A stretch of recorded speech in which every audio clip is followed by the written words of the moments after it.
This is Binod Shankar and you're listening to the Real Finance Mentor podcast from therealfinancementor.com.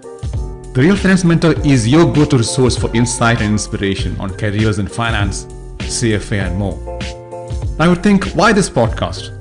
Well, my goal is to deliver insight and inspiration for your finance career by making it, one, relatable. This is not theoretical stuff. We zero in on the critical, practical issues. Number two, authentic. No bullshit, no sidestepping. The topics, guests, and questions are all from that perspective. And number three, take a chartered accountant and CFA charter holder, add 17 plus years as a corporate warrior, mix in 10 years of entrepreneurship, throw in a decade of full-time CFA training, add speaking, mentoring, cycling, and mountaineering, and that's me. Welcome to the Real Finance Mentor, or as I call it, RFM. Well, Jay, thank you so much for being here with us today. It's a pleasure to have you. Hi, how you doing, Pooja? I'm doing great, Jay. So I'm just going to start off with introducing you, and then we'll move on to hearing about your experiences. And then post that, we're going to have a Q&A session where highly encourage everybody with questions. Please put in your questions in the chat box. So we have with us Jay today, who is the Managing Director at New Path Recruitment, which is a boutique recruitment firm that specializes in middle and senior management positions. Jay attended Goldsmiths University of London in the UK, where he received a BSc Honours degree in Computer Information Systems. And after graduating, he joined Hudson, a senior level recruitment firm in London. And after that, Jay moved to Dubai in 2008 and focused on leadership roles for multinational companies looking to set up in the region.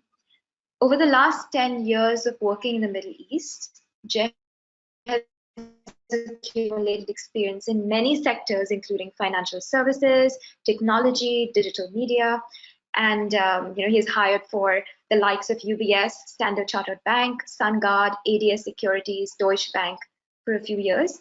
And he always talks with rare candor and insight, something immensely valuable to job seekers. Jay, it's a pleasure having you today, and I'm going to pass it on to you right now. Thank you, Pooja. So, hello everyone.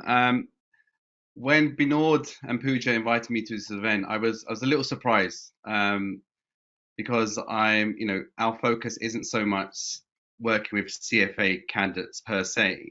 We run a boutique recruitment company focusing on fintech, specializing in mid to senior level sales and marketing opportunities into fintech companies. And fintech, it's a very broad term.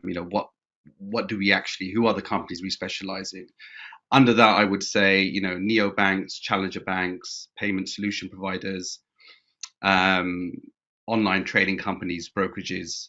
So there are key areas of focus. And what I'm hoping to achieve from this session, and I'm hoping something you can gain as well, is to give you an understanding of not only what we specialize in and our advice we can give to candidates looking to enter the job market, but also some insights into my own personal career journey and the risks I took. I think Pooja mentioned that I was a computer science graduate, so I'll start from there. I obtained a computer science degree from a good university in London. Graduated around 2002 after the 2001 IT bubble had burst, and it was very difficult for someone like me with very little experience within the technology sector to find a good graduate job. I mean, a lot of these big companies in London weren't hiring at the time, and it was difficult. We were kind of I was sending my CV to these job portals, to company websites, and not really getting any kind of feedback. And then, I took a very unusual turn into, the field of recruitment. But one of the areas of recruitment that interested me was I'd met some very good recruiters who had really good kind of market knowledge and insights, and not just, sending my CV and crossing my fingers, hoping they'll get back to me. They gave me a real understanding of the industry. They gave me tips on how to break into certain companies using unconventional methods, and that's what I did, and I kind of liked that journey.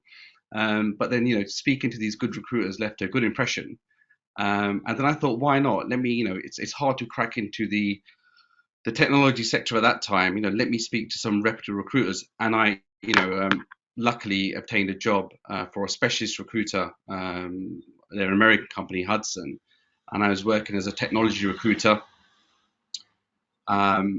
focusing mainly, very specialized, focusing on infrastructure appointments for the big investment banks.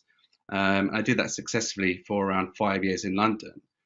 And around 2000, early 2008, there was an opportunity to come to Dubai to help set up Hudson in Dubai, which I kind of turned down twice because I had never been to the UAE, didn't know enough about it.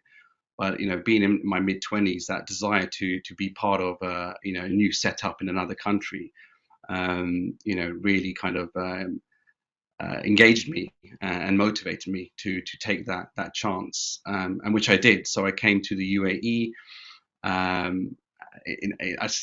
The month was April 2008. There's a reason why I tell you that month. The UAE market was doing very well. They were building Sheikh Zayed Road, the Palm Marina. Everybody seemed to be making a lot of money. There were lots of jobs. And I remember, coming from an organization of 300 employees in Hudson, London, to Dubai, and come in with like 3 people in an office that looked like a broom cupboard, really. And it was quite daunting, actually, because we came in as these seasoned recruiters, thinking that we can tackle the UAE market. But in reality, it was just a case of, there's your desk, there's some phones on the table, get cracking, find some clients. And for me, that was crazy because I came from a very comfortable environment in London where I was more of an account manager. As Pooja described, my clients were like UBS and Deutsche Bank, and I thought I would take that specialization, technology into financial services, into the UAE. So that's what we did. In the first month, I was contacting decision makers for the investment banks, the private banks within the financial centers in the UAE, and I'm sure you guys know the main financial center being DIFC. And what I found out very quickly is these were small rep offices. I was phoning in trying to look for technology recruitment jobs, and a lot of these companies didn't have a technology resource in the UAE. They had their technology resource either sat in Europe or Asia. So kind of was learning lessons, making mistakes, but learning lessons very, very quickly. Another factor that helped in my development is I was talking to people, decision makers from different parts of the world, with different sensibilities and cultures. And it wasn't, again, working back in London in the square mile where everyone kind of worked a certain way. So again, I had to adapt. I had to understand who I was speaking with. But the reason why I tell you this is the lessons I learned in trying to find clients who would work with me. The same way possibly you may try to find potential employers to take notice of you or to read your CVs. I kind of had to make the mistakes first to actually understand who is my target audience, who's my target clients. So going through these banks within DIFC, trying to look for technology recruiters, I soon very much quickly found that they didn't really have technology requirements. And if they were looking for technologists, it was very kind of back office technologists, maybe from India or Pakistan. But what I did see is they still had there was an appetite for a lot of these multinationals around the world who wanted to set up in the UAE. And the kind of first points of recruitment resource were often sales and marketing, something I hadn't done. I hadn't focused in that space. But there was a target market for me to go at. And then whilst I got into that, around April 2008, the global market crashed.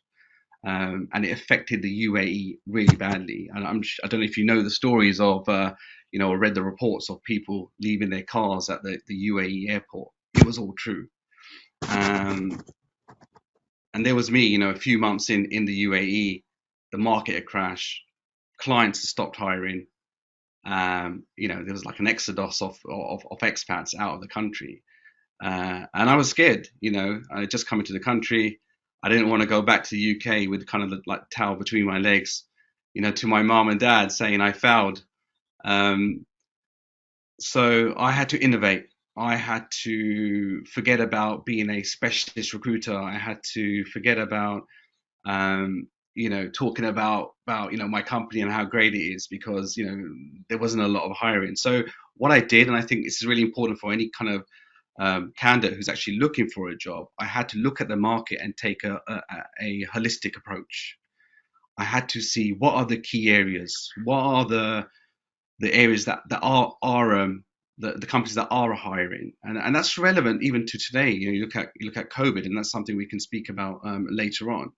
And what I saw, just to reiterate, were there was still, even though there was a global crash, there was still an appetite for multinationals looking to set up in the region. And I also saw a lot of the recruitment was maybe moving away from back office and administration roles, but they were looking for senior sales commercial candidates. And that's kind of what I specialize in. And I think Pooja mentioned a few clients there. Beginning of 2009, SunGard, which I believe now is renamed to Finestra. They came out to the region. I kind of placed their the first kind of 5 people within their sales team. Yahoo, when Yahoo was big, came out to the UAE in 2009 and took over a company called Maktub to accelerate their growth. I remember working with the VP head of HR in the US. Again, placed all their senior sales and marketing professionals, and that's kind of how the journey kind of led to being holistic. And now I kind of fast forward to all the way to 2021. Again, it's the UAE market is ever changing. And maybe that's a reason why I now run a boutique fintech recruitment company, because that's the trend now. As a recruiter, yes, there was a time where I worked with the big banks, but we don't really work with those big banks now. Why is that? Firstly, a lot of the big banks, the big consultancies, the big 4, they have their own internal recruitment teams. They don't need people like me. They have an in-house team that daily is putting job ads out, is searching LinkedIn or job databases. So it's kind of not really where we want to really work at as well, because what I see, and maybe you guys see this when you're applying to these types of companies, is as a recruiter, I sometimes feel like I'm just treated as one of 5 recruiters where my only role is just to kind of send 5 CVs and cross my fingers and hope a client comes back with an interview request. And if you propagate that all the way down to the candidate views us as useless resource. We've sent you our CV, why haven't we got an interview? And that's not how I like to engage with my candidates, nor do I like to engage like that with my clients. I really like a consultative kind of relationship. And we find that with these startups, with these fintech startups especially, that are now coming to the region or are setting up within the region with various investments or funding. And what they need is they need a recruiter who not only is going to send them the right fit candidates, but also advise them on the market, competitors, salary banding.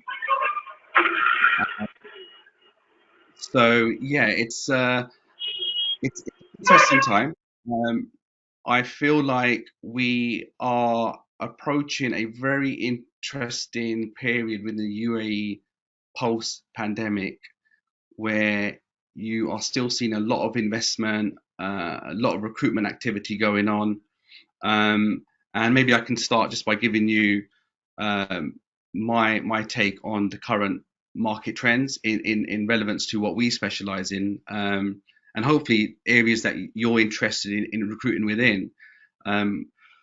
So, we're seeing a lot of, companies like robo-advisors, online trading companies, payment solution providers that are setting up here. It's been phenomenal, actually, especially during the pandemic. A question I often get asked by my mother is like, "How are you doing? I'm here in recruitment. No one's hiring. Are you guys all right?" But the last 2 years, as a company, we've done very well. Why is that? Because we've been targeting clients that are recruiting. Who are those clients? Clients I've just mentioned. I'll give you one example. If we look at these online trading companies now, they were known as these kind of old school brokerages. And you had a lot of candidates often kind of avoided these types of companies. Everyone wanted to go to that tier one investment bank, or that top four consultancy. But what we've seen, really interestingly actually, is these online brokerages, they have the legacy in regards to operational power, manpower, client databases, product offering. Whereas 5-10 years ago, a potential customer to this brokerage, you had people who didn't really understand how to trade. You had people who didn't really trust that kind of brokerage model. But these companies have done really well of late in that they are reinventing themselves as like fintech or wealth tech providers to the younger generation. They've taken advantage of technology advancements, mainly in mobile applications, where they are making it easier to trade. It's much more simplified now, where you and I can just download an application and start buying stock. We go on. We can talk about social trading. I'm sure everyone may know who eToro is. In essence, they were just a MT4 brokerage, but now like they're the company that you should be downloading your phone and buying Tesla or Apple stock with. So that's a massive market at the moment in the UAE in particular, and that would be advice to any kind of budding graduate or applicant who wants to break into that fintech sector. Is that's an area to focus. Why is that? I mean, again, I'm no CFA specialist, but one thing we have had with many of these clients where they're looking for sales professionals or sales traders is I often look at CVs and I kind of like, are they CFA qualified? Why is that? Because a lot of clients want individuals who are going to give investment advice as per regulation and what you're allowed to say, but it obviously shows that an individual has competency to deliver that to potential clients, and that's a great way to break into the market, into a fintech, or wealth tech or robo advisor, where you can come in very easily as a sales analyst or a sales trader. And grow quite quickly, especially within these startups, right? So they see potential in you.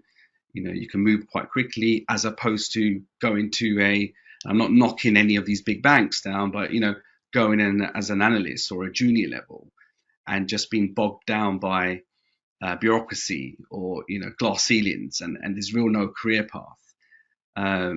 My advice is always maybe take the unconventional route or the holistic route, very similar to my own career journey. What we are, what market outlook as well, just what we're noticing in the market is there's a real appetite for companies around the globe now to set up in the UAE, and it always has been, because this is a great place to live and work, and to do business. It's a great hub to not only service the Middle East but Africa. But what we've seen as a company of late is companies from again, relevant companies like fintech companies from Hong Kong, China are moving to the UAE. We are seeing a number of these also fintech, online trading, crypto exchanges moving from Europe to the Middle East. I think more so the European reasons, the reasons for these companies from Europe moving to the Middle East is maybe the very tight regulations that are now in place. For example, I'm not sure if you guys may know, like the ESMA ruling made it very difficult for these online trading companies to operate in their respective countries within Europe. I don't know, maybe based on leverage that they can offer or the advice they can give. And the UAE maybe made it a little bit easier for these companies to set up now within their respective free zones they have here.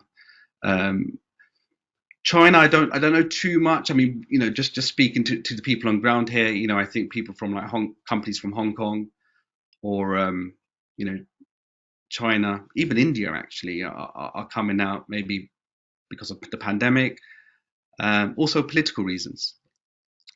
So that's quite interesting actually. I'm seeing a lot more of those companies. There's always been payment solution, remittance companies in the UAE, but everything now is being digitized. So again, there's been a massive increase in payment solution companies or payment solution providers that have set up.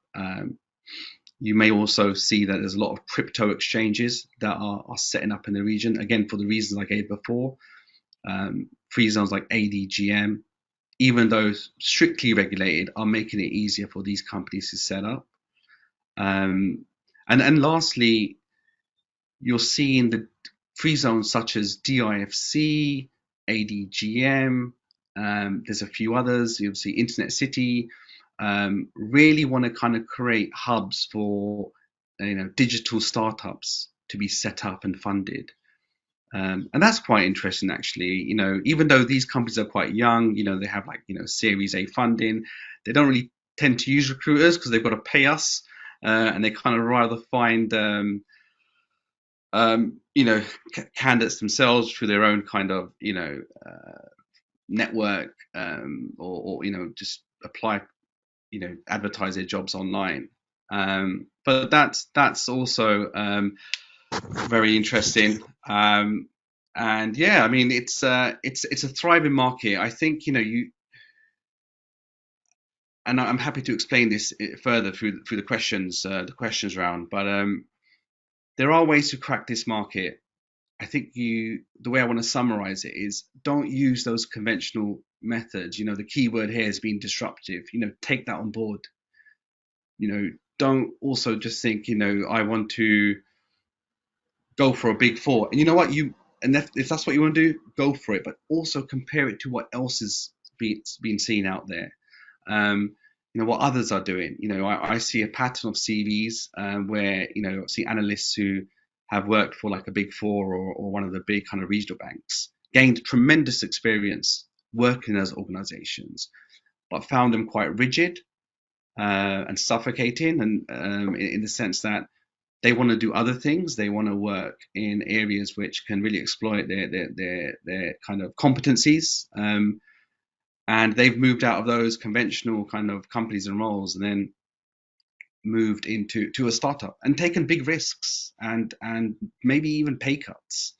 But why not, right? I did that when I moved out. I went into a recruiter. Everyone thought I was crazy, but I knew that for me, there was an upside to it, and it involved some form of risk, which I was happy to do. And I did the same. I took a risk coming from London, moving away from a very secure desk. I had great clients like UBS, Deutsche Bank. I had a contractor book, but that wasn't enough, right? I kind of wanted more, and I moved to Dubai, in a global recession. So I think if it is a time to take risks, I think especially post during this pandemic that we're experiencing, and see what's out there, and don't be afraid to fail. That's the best mistakes that you can make, actually, failing, because that's how you're going to learn. That's how you're going to get better. So I think, if that's okay, Pooja, I think that's is my time for the intro. Yeah, absolutely, Jay. Thank you for sharing your experience and your insights. And it's really interesting to see that you've experienced all the disruptive economical recessions like the 2001 dot-com bubble, 2008, and right now the global pandemic. And thank you for shedding light more on fintech. That's something I can personally relate to because I recently joined a fintech startup, and there's, as you rightly said, there's so much happening in fintech, the payment space, the NPL, quite an exciting area. But we do have like a bunch of questions from our audience, so I'm just gonna start picking them out and getting you to answer some of them. So Farouk is asking, and this is something you touched upon in terms of brands, like having top 4 consulting firms in your under your belt. So Farouk is asking, how brand conscious are recruiters in the UAE, and is it necessary to have an MBA or a master's in finance from the US or the UK, or experience in bulge bracket investment banks, top 4 consultancies, to land in an investment bank, maybe at a senior analyst level? Yeah, so as I mentioned, we don't actually focus on those types of roles or companies. However, I do understand that question, and if I had to kind of look at the way we operate, I think it helps to a degree having the big brand kind of qualifications. But I just have to be really honest with you, and this always goes down to when I used to recruit for UBS and Deutsche Bank in the London Square Mile, right? That's very competitive. They wanted those stellar candidates. As a recruiter, and what clients expect from us, experience is always key. And even taking it from an analyst level, if I look at analyst CVs in whatever sector, so hopefully, you can gain something from this. Yeah.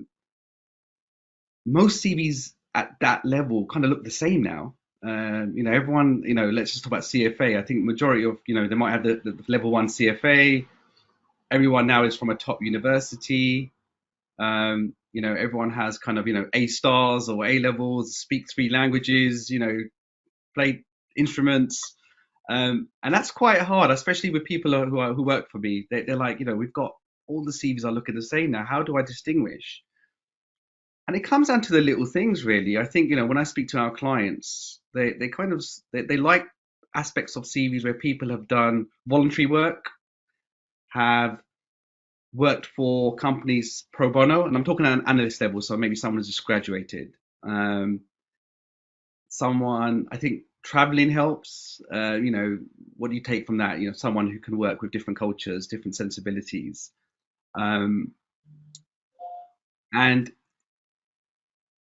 with these startups, again, I'm just talking from my perspective, so I don't want to kind of broad brush it either, it comes really down to competencies, especially with, they want people who are really willing to kind of roll their sleeves up, are not just engaged in finding one role and kind of working that career. And again, that would work for an Emirates MBD here, because that's how it is. It's a structure, and rightly so. But for like a startup here, I get clients asking me, I need someone who's going to get involved in sales, marketing, technology, development. So it really, yes, it helps getting you through the door, but I think, you need to demonstrate more than just that. And I think that comes down to having experience. And if it doesn't mean that, that doesn't mean a job. That just means extracurricular stuff that can differentiate you from the next man. Right. That makes sense. And I think that somewhat addresses one of the questions we got from Jyotika. And she had asked, you have recruited for the likes of UBS, Deutsche Bank. So what are the characteristics of candidates that make them stand out during the process? And I think you touched upon, having that extracurriculars, having a wide array of experiences, or the aptitude to jump in and, test the waters in a way. Is there anything else you would like to add to Jyotika's question? I think yeah, I can actually. I think candidates who, what do prospective employees look for? I think, there's a common mistake with candidates where they just kind of define their kind of responsibilities. I think when engaging with clients, I think it's really important to be kind of quantifiable. and this doesn't even have to be in a work perspective. It's if it is from work, I I I was reading a candidate CV the other day. It was like, I implemented social media into a new startup. That meant nothing. It was just a broad statement. And what I advise the candidates to do is, quantify that. What percentage did you improve social media by? And I think that's not just from a CV. That's also in the way you engage, or if you're interviewing. Right. Be specific, be commercial, because you know what, a lot of candidates won't do that. So I think that's something I would advise to do. I would also advise, if you're again, this is again fintech, and it's what I do. I don't want to go outside of that because I won't know what I'm talking about. Is you've got a lot of candidates who want to break into fintech, senior candidates, mid-level candidates, and they're like, hey, here's my CV. And you're like, all right, great. You've got UBS on there. You've got Deutsche Bank on there. And they just think that's enough to get them in front of a client, or they might be like, hey, I'm a first from Oxford or King's, and I should. But one thing I always say is like, there's nothing really on your CV or anything you're saying to me that is demonstrating a real passion, be it for digital, be it for fintech, be it for particular. Demonstrate that. It needs to project. So it's all these kind of simple things that we overlook, really. And I think it keeps coming as stop doing the conventional things. Why are you going to do the same thing that another 50 people are? So I think that's kind of, there's so much, we can say, but I think that would be the key points. Yeah. Right. And we have so many different platforms to apply. There's LinkedIn, Naukri, Olive, etc. And we have Brinda asking us, so how effective are these platforms essentially when it comes to recruiting from a candidate's perspective? Okay. I've been here 12 years. We don't use job adverts, job sites anymore. Okay. I just find them, companies do. We don't. We made a decision not to. And this is a reason. What I'm about to say now is will maybe give a prospective candidate insight as to why their CVs don't get acknowledged or responded to, or they get a call.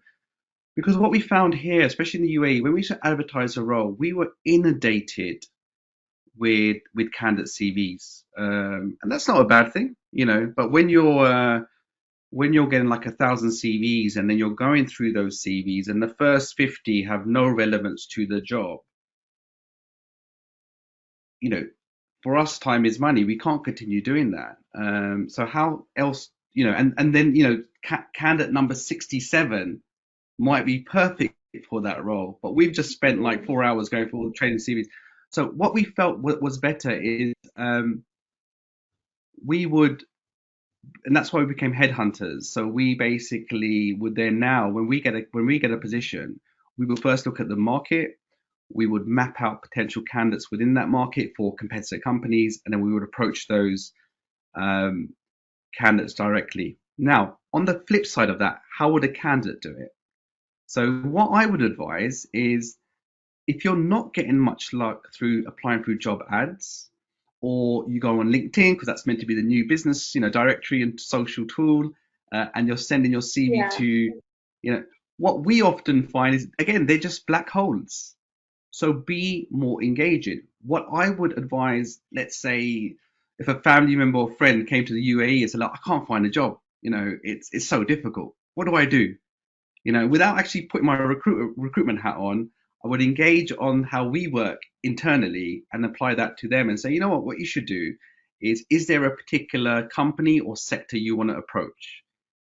They might say online trading. Okay, let's now research very easily through LinkedIn, who are the online trading companies in the UAE?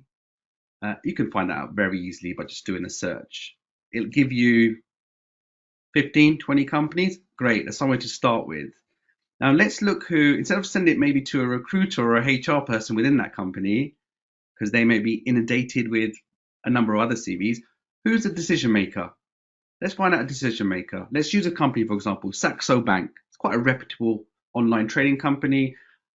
I can tell you now, a lot of the candidates there are well, one of their requirements is they need to be CFA qualified, especially for a senior sales kind of trading role. I would then say, look at Saxos Bank CEO. Okay, you've got the CEO now. Now you've got his LinkedIn page in front of you. If you send him a connection, he might connect, but you know what? He's got 1,000 other connections that he's waiting to, So I would get his name. I would kind of be kind of I don't know, innovative in the sense that let's try to work out his email address. Look at the domain name of Saxo Bank. You've got many websites now where you can see if the email address is legit. So like first name dot surname at the domain name is usually correct. You can then send your email, write a very short summary, not a long, boring cover letter. And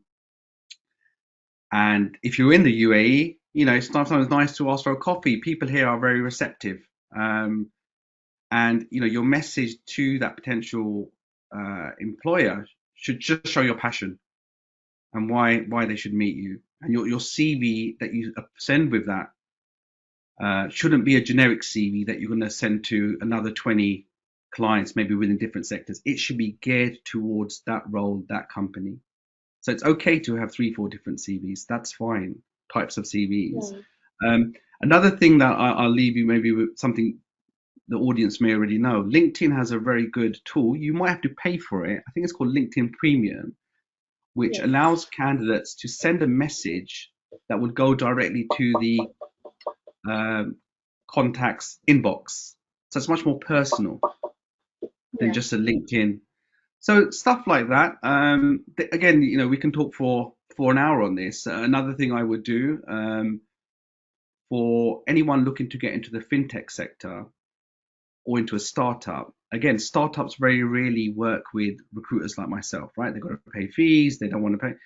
So what I would advise is not to go through, again, trailing the job sites or job ads for a fintech. Go to companies like, I think it's called Angel Investor. Angel Invest, I believe. Yes, Angel Invest. That's right. Yeah, that will give you,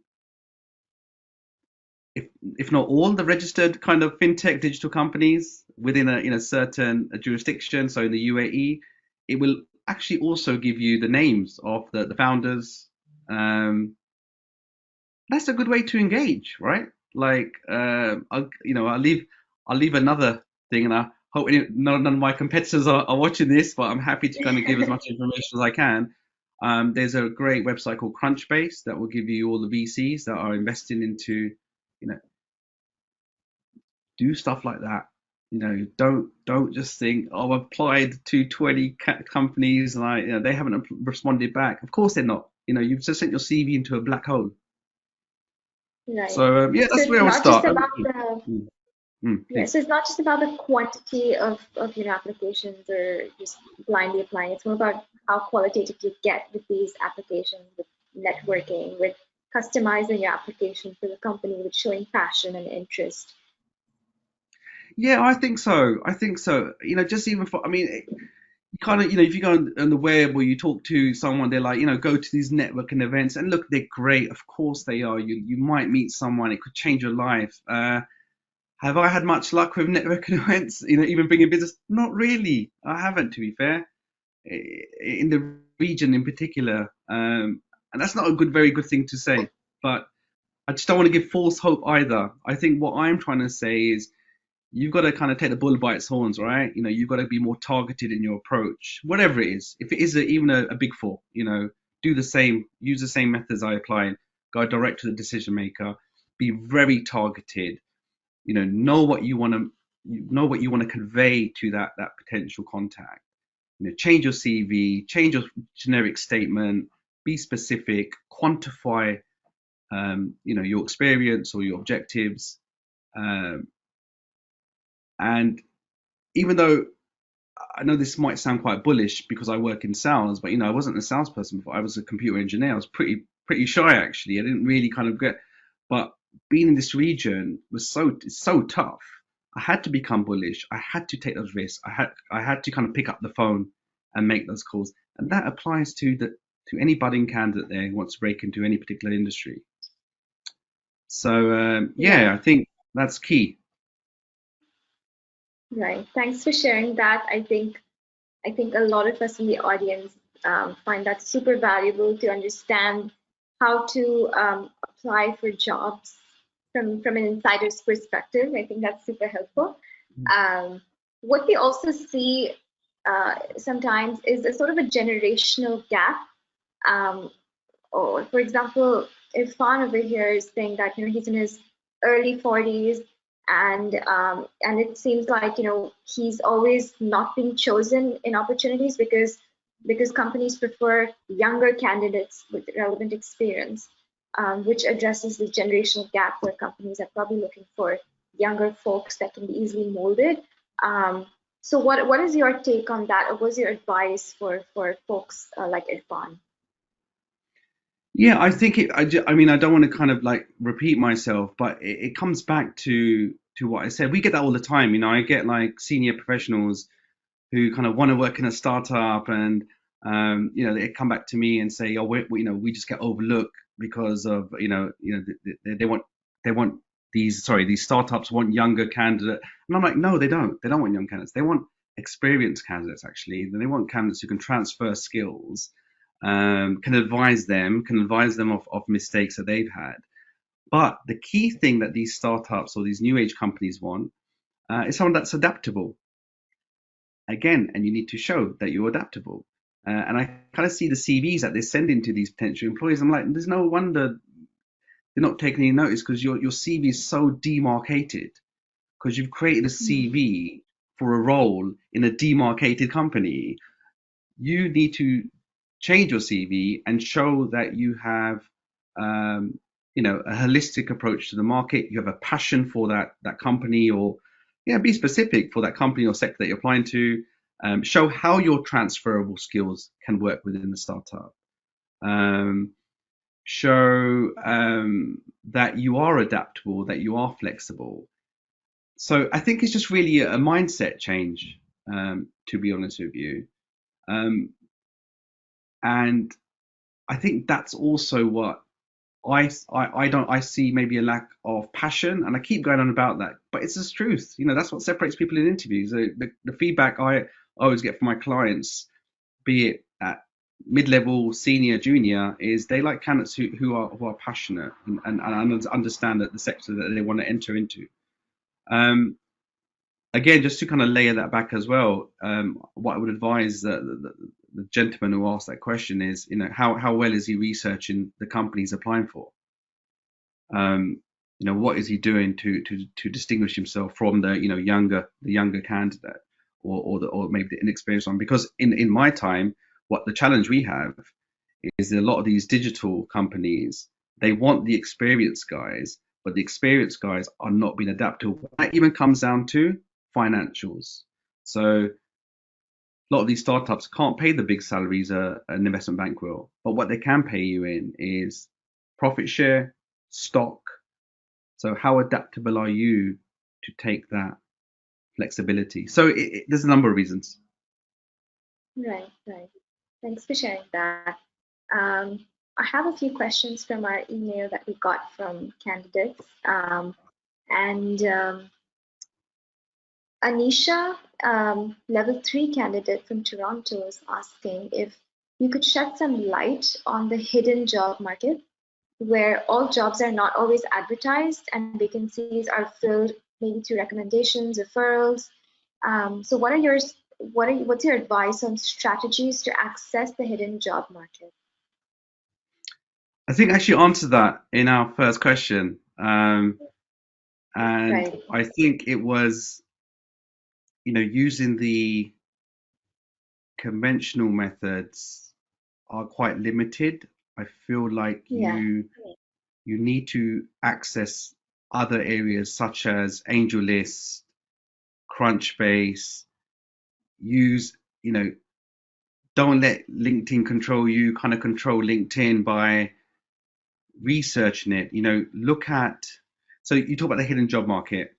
Now, a lot of employers also won't advertise because they might have a network. They might ask their companies for internal referrals. So you need to get to them, because that's not going to be advertised. That you need to kind of make your profile stand out. And the best way to do that, as I mentioned earlier, is to kind of like use innovative methods to kind of find out how you would contact that. You can easily do that by finding email addresses, email checkers. I would also, look to contact, if you want to get into a particular company,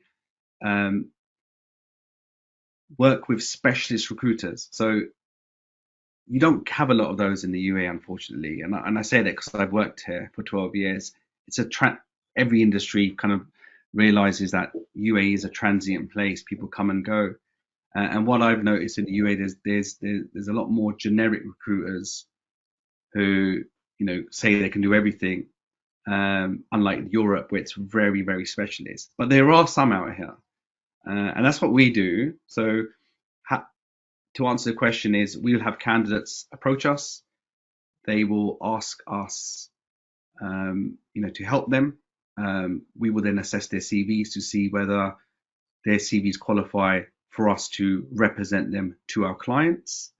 And what we would do then was we would work with the candidate. We wouldn't just use their CV. We would create a professional profile relevant to the sector that they're asking us to focus on, and then we would present their profile in a kind of candidate spotlight to these target companies, and giving our view and strong opinions on why we feel our client should meet with them. That works, but again, you need to engage with a recruiter, not just send your CV to them expecting them to do all the work for you. So I think that's a good way, and along with the other kind of points I raised, like the angel invest and Crunchbase and stuff like that. Right. Having said that, what are the 3 biggest mistakes you've seen made by candidates that you've interviewed for in the region?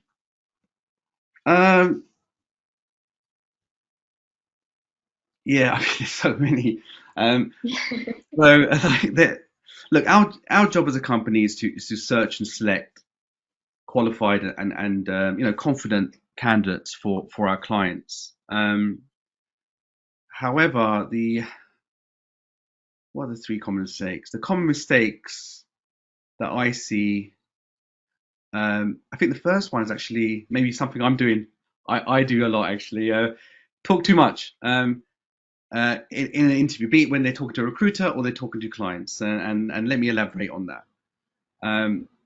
Sometimes candidates they talk too much, and they include info that's not relevant to the question being asked by the interviewer. And what we advise candidates to do is practice answering your questions, succinctly.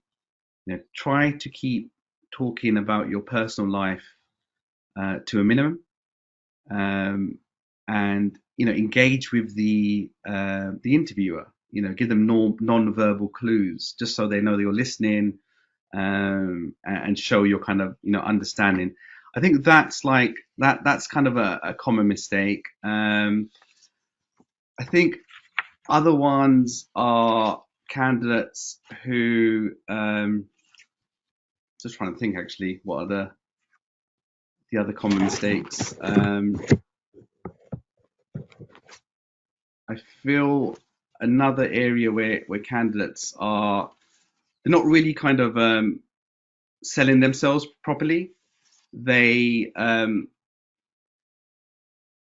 will go in, they will talk badly about their past employer, and that doesn't serve them well at all. And that's another mistake. And they feel they're so justified as to, they were treated wrongly, or, they're very sensitive, but it's not good interview etiquette.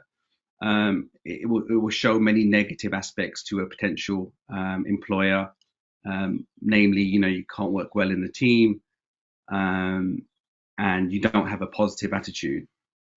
So I think that's kind of an area. Another thing we do is don't ask too many personal questions to without even getting a job. We have a lot of these candidates who will go in. It's right to ask questions like, what is like the work-life culture of a company? But then, you see some candidates who maybe are interested in financial and what are the salary and what are the perks, and that normally can be asked at a later stage. I think the whole point of an interview is firstly just to create a kind of chemistry, create an understanding where you feel the employer gets what you're saying, and vice versa. So yeah, I think those would be the three mistakes. But again, there are many more, and I've mostly overlooked a lot of them. Yeah, for sure.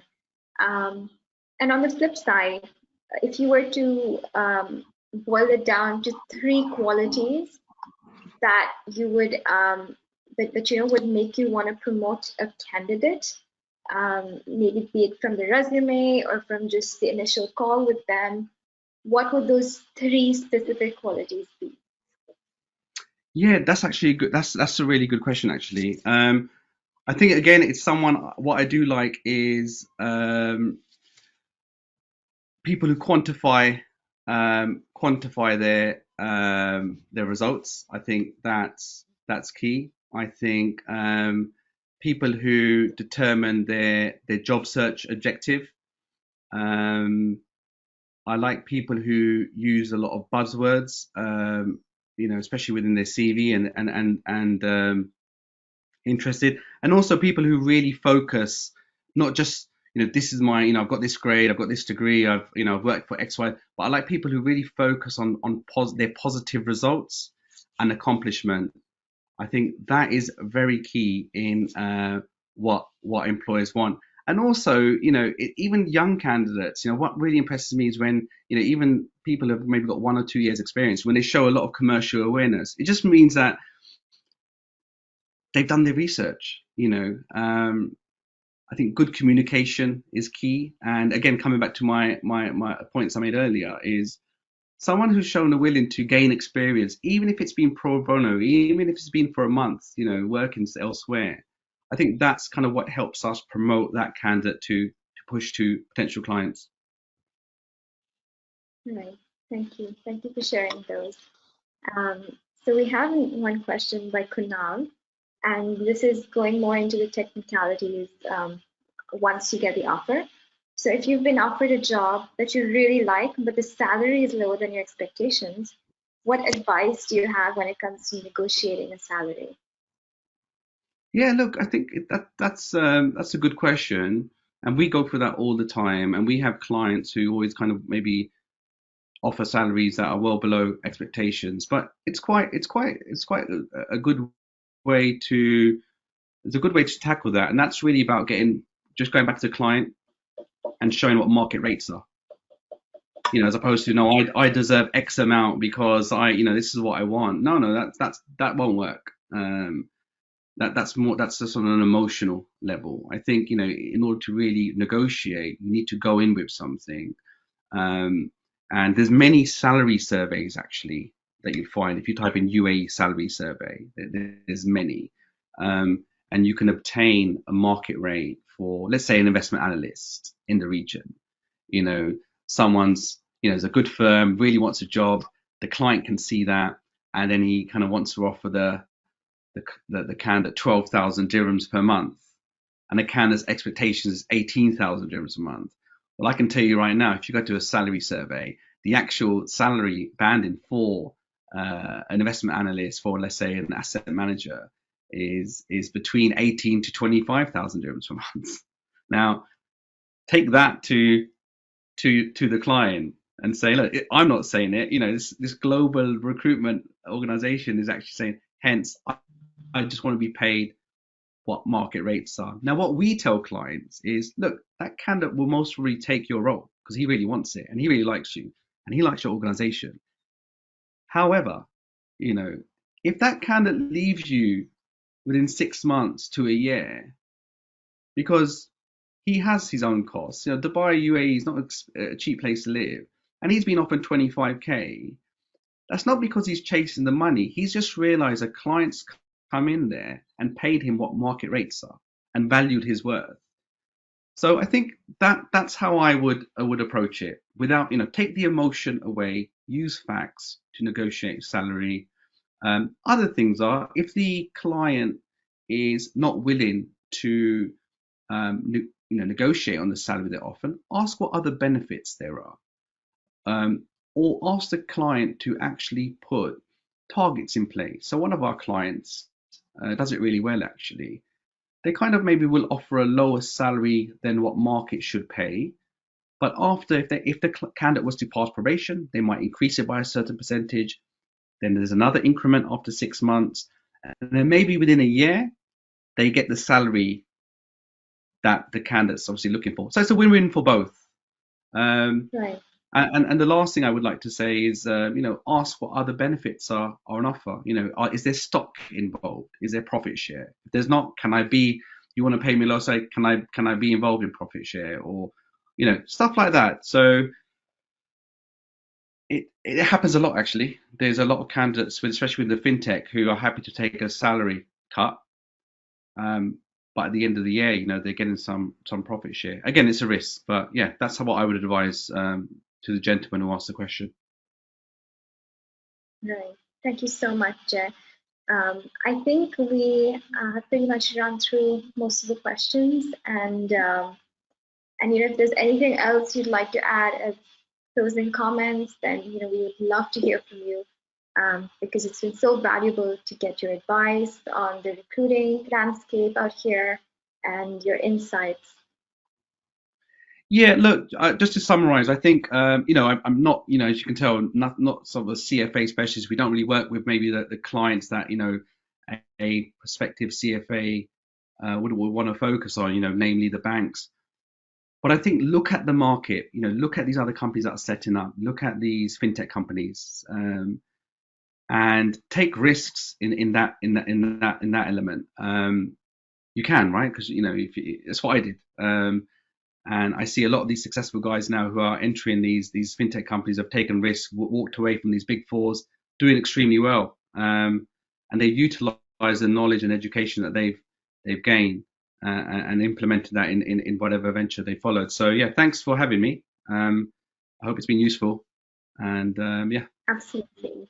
Thank you so much, Jay. Thank you. Thank you. Bye. Pleasure having you. Pleasure. Podcast is brought to you by The Real Finance Mentor. Thank you so much for listening. And I really hope you found it insightful and inspirational. If you did enjoy this episode, please drop us a review and spread the word. And be sure to check out more exclusive content on therealfinancementor.com and my LinkedIn profile, which is Binod Shankar CFA. Let's keep in touch. Just add your name to the mailing list on therealfinancementor.com, and we'll tell you about new episodes, plus book reviews, upcoming events, and blogs. Till the next time, onwards and upwards.